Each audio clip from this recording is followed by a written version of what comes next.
So back in 2004, 2005, and 2006, the company made the decision to go direct in some of the countries in Europe where we had previously been working with distributors. And we had made the decision because, of course, the business was going well, we were expanding, and we had reached a volume in terms of sales in Europe that justified for us going direct.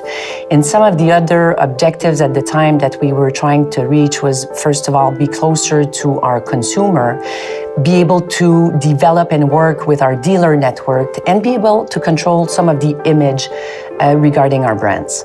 Some people still refer to this project as it was a project as Arrow 1 and 2. Arrow 1 was going direct in France, and then Arrow 2 was going direct in the other countries in Europe, such as Spain, Germany, the UK, and the Benelux. At the same time that we went direct in these countries, we decided to move the international headquarters out of Montreal and the European headquarters that was based in Ghent at the time in Lausanne, Switzerland.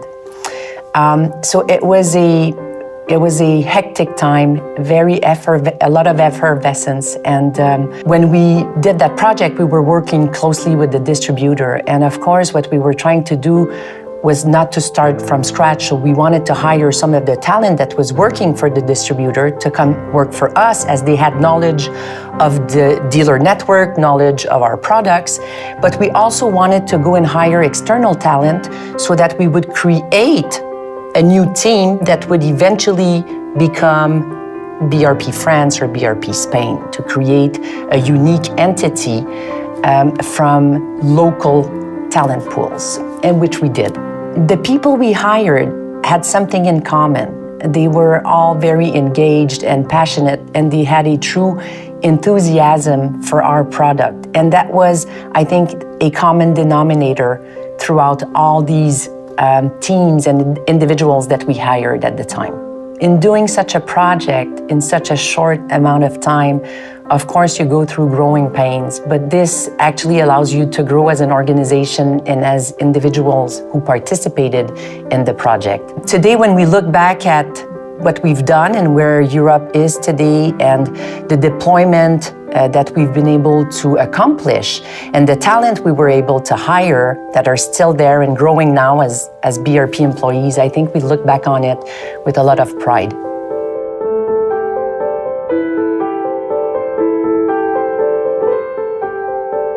The Advanced Technology Center started in a very odd fashion. We managed to leverage $35 million for building the CTA, the Advanced Technological Center. We had a number of problems to solve. One was the IP, and we decided both that we would not talk or involve our lawyers into this. Rather, we would structure what we wanted and go back and convince our people. It was solved in a very original fashion. We decided, and together with the profs at Sherbrooke, that the IP would belong to BRP for 3 years. If a product was not integrated in one of the machines that BRP was producing, then the IP would be transferred to the university, and the university could commercialize the IP in the best way that it could. So this is unknown. This is really the first time we see a model like this. Essentially, it gave a force that could not be leveraged by any of the other research centers, because the ATC did not have to hire 20 different engineers. It just turned around and had an access to 20 top engineers with all their groups of students. On the other hand, having the students develop project in the ATC was very interesting, because it allows Bombardier to select the best students. And in fact, right from the beginning, I think we can say it's a unique project in terms of what each partner puts in. I think we get the best of both worlds in terms of how this center was structured. And I think everyone realizes how much this would be a research center that would propulse BRP, propulse University of Sherbrooke to be capable of achieving different projects that no other research centers would be capable of achieving.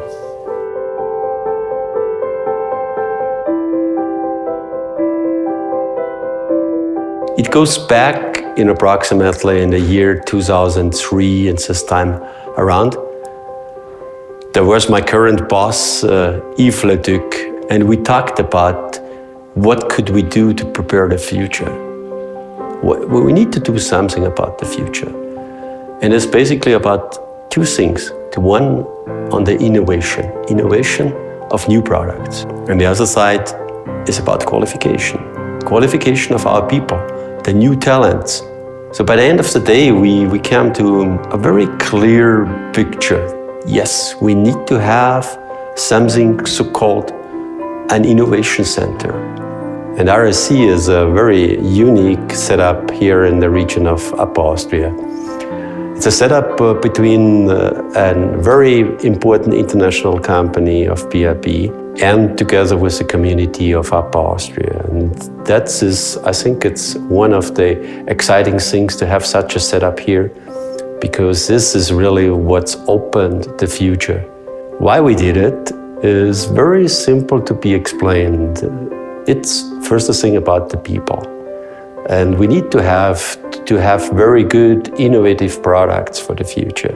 We need to have the people, the best one. And that is hard to find. So you have to groom your own people, you have to groom the neighborhood around where the people are living to get the right qualification, to be able to innovate the things what we are doing here. And that is great because we started out to do it, and that is not the easy way always. It takes a long time to do it, and you have to be constant and to working hard on it to do it. One thing where RSC is also making a step into the community and to talk to the young kids about what we're doing, what they could achieve if they would join us. And that's why we're starting programs to roll out in the region from the kindergarten up to the university. So basically this is the first step what we're doing here, to come up with new ideas, to make it happen here, to integrate a heart into a vehicle. I remember those days when I went to an aviation show to Russia. That was, for me, at the time before the wall was broken down, to go into in a country I've never been before, to get to know people, to make friends, to see people. And finally, they got to see aviation facilities where normally you put the fighter planes like MiG. And you see they also working on small aircrafts, ultralights, using a Rotax engine.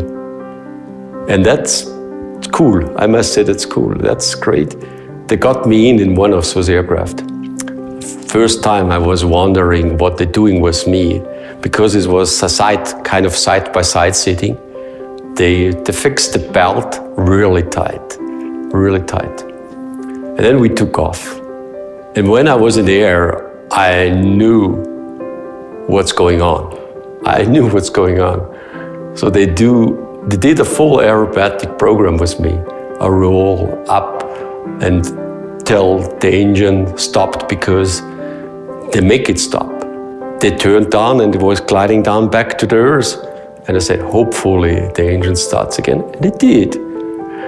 So when I landed, I think I was a little bit white in my face. So they saw it. They come in and say, hey, you did great. I said, you shouldn't worry. This was one of our best test pilot we had. He just showed you what the capabilities of the engine. So this, if you do it and you experience by your own, that makes you proud to be a part of a team. This is something where you say, wow, the product that we make is really world class.